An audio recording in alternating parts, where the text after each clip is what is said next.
Selamat datang kembali di pembahasan mendalam kita. Kali ini kita punya materi yang menarik banget nih. Anda kan kirim beberapa artikel dan riset ya, dari Harvard Business Review dan sumber lain. Semuanya ngebahas soal mindfulness. Betul. Nah, pertanyaan besarnya gini. Apakah ada sesuatu yang hilang ya? Sesuatu yang mungkin berharga? Kalau kita pakai mindfulness ini, cuma sebagai alat buat naikin produktivitas saja. Gimana menurut Anda? Mari kita bedah bareng-bareng.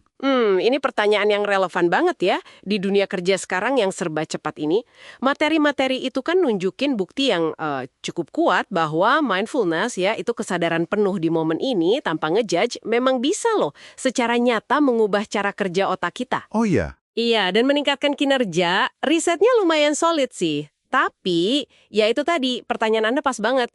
Apa jangan-jangan fokus ke hasil doang malah mengorbankan esensi dari prakteknya sendiri? iya, karena beberapa artikel yang Anda bagi itu kan jelas banget ya, nunjukin banyak manfaat praktisnya.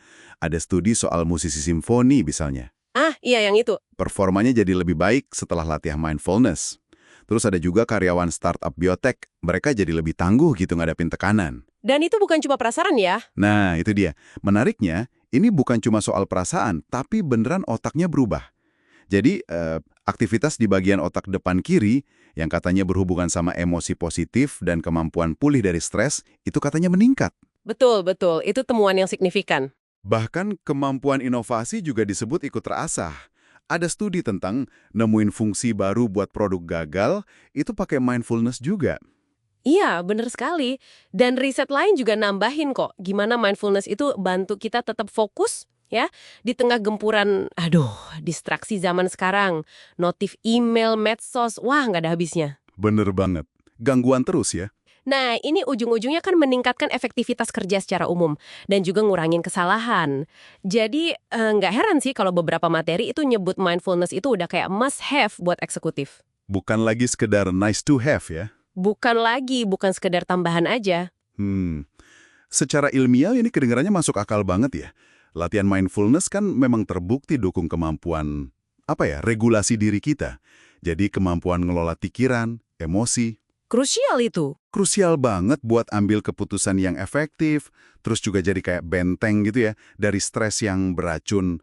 Nah, materi itu nyaranin praktik harian sekitar 20-30 menit gitu kan ya, buat hasil optimal. Iya, ada saran itu, tapi ada juga ide lain. Oh ya, apa tuh? Ada juga ide menerapkan mindfulness in action. Jadi, ya, bawa kesadaran itu ke dalam tugas sehari-hari aja, momen per momen. Nggak harus duduk formal gitu. Oke. Tapi di sini nih mulai menarik. Salah satu artikel yang Anda kirim itu kan nyinggung soal risiko. Risiko apa tuh? Risiko mindfulness ini bisa jadi mungkin tanpa sadar ya, dipakai sebagai cara buat ngindarin tugas mikir kritis. Padahal kan mikir kritis itu penting, walau mungkin nggak nyaman. Ah, oke. Nah, apa ini yang mungkin terjadi kalau tujuan utamanya cuma ngejar produktivitas melulu? Gimana tuh? Wah, itu kemungkinan yang perlu diwaspadai sih. Bener juga, apakah kita jadi terlalu fokus sama efisiensi sesaat, sama ketenangan di permukaan aja? Iya. Jangan-jangan malah jadi gitu. Sampai Ya. kita malah jadi melewatkan refleksi yang lebih dalam, atau mungkin konfrontasi ide yang sulit, yang sebenarnya perlu, jadi kayak sadar tapi dangkal gitu ya. Nah, itu dia. Jadi sadarnya cuma buat tenang saat itu aja, tapi nggak buat mikir lebih jauh. Tepat. Risiko semacam itu ada. Sumber-sumber lain, meskipun nggak secara eksplisit ya, mengkritik Iya. penggunaan mindfulness buat produktivitas doang, mereka tuh menyoroti aspek yang, jauh lebih kaya dan mendalam. Oh, misalnya? Misalnya gimana mindfulness itu erat banget kaitannya sama mengenali dan bertindak selaras dengan nilai-nilai pribadi kita. Yes. Ini nyambung sama konsep emotional agility.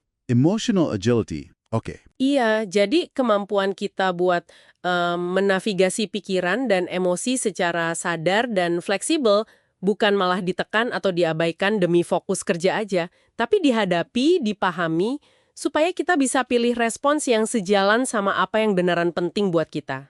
Oh, jadi bukan cuma sekedar lebih fokus atau tenang doang ya, tapi juga lebih nyambung sama kompas internal kita gitu. Sama nilai-nilai itu. Betul sekali. Dan lebih jauh lagi, mindfulness juga berperan penting dalam membangun resilience, ketahanan mental kita. Ketahanan ya? Iya, kapasitas kita buat bangkit lagi dari kesulitan. Ini seringkali lewat proses meaning making atau pencarian makna, gimana kita nemuin arti bahkan dalam pengalaman sulit sekalipun. Menarik. Praktik ini juga dikaitkan sama kemampuan jadi pemimpin yang lebih otentik, lebih berempati, yang bisa beneran dengerin dan paham perspektif orang lain tanpa buru-buru ngejudge. Nah, kalau kita cuma lihat mindfulness sebagai latihan mental sekuler buat naikin performa, Ya. ya kita berisiko kehilangan potensi transformatif yang lebih utuh ini. Akar prakteknya kan seringkali jauh lebih dalam dari sekedar optimasi kinerja gitu. Oke. Jadi kalau saya coba rangkum dia dari semua materi ini, di satu sisi emang ada keuntungan produktivitas yang nyata, bisa diukur, didukung sains juga. Fokus lebih tajam, kerja lebih efektif, lebih tahan banting sama stres. Jelas itu. Tapi di sisi lain, ada potensi kita kehilangan kedalaman maknanya ya. Ya. Kehilangan kesempatan buat transformasi diri yang lebih fundamental, kalau kita cuma nganggapnya sebagai, life hack terbaru aja. Persis seperti itu. Pertanyaannya jadi geser kan, bukan lagi sekedar apakah mindfulness bisa ningkatin produktivitas. Materi-materi tadi cukup jelas nunjukin itu bisa. Iya, Pertanyaan yang lebih penting jadinya, apa yang mungkin kita korbankan kalau hanya produktivitas yang jadi tujuan akhir kita dalam mengadopsi praktek ini? Itu intinya. jadi kesimpulan dari penelusuran kita ini cukup jelas ya. Mindfulness memang terbukti secara ilmiah bisa mempertajam fokus, ningkatin ketahanan, bikin kita lebih efektif kerja. Semua elemen ini jelas banget nyumbang ke produktivitas. Namun, yaitu, membingkainya murni sebagai alat produktivitas aja bisa jadi kayak pedang bermata dua loh. Ada resiko nyata kita malah bikin prakteknya jadi dangkal. Dangkal ya. Kita sama orang lain, sama dunia sekitar kita. Nah, ini benar-benar jadi pertanyaan penting buat Anda renungkan lebih lanjut nih. Saat kita, atau mungkin organisasi kita, mengadopsi mindfulness, entah di kantor atau di kehidupan pribadi, gimana ya caranya kita bisa ambil manfaat nyatanya buat efektivitas dan kinerja? Iya, gimana caranya? Iya, Tanpa secara nggak sengaja malah mengosongkan jiwa dari praktek itu sendiri.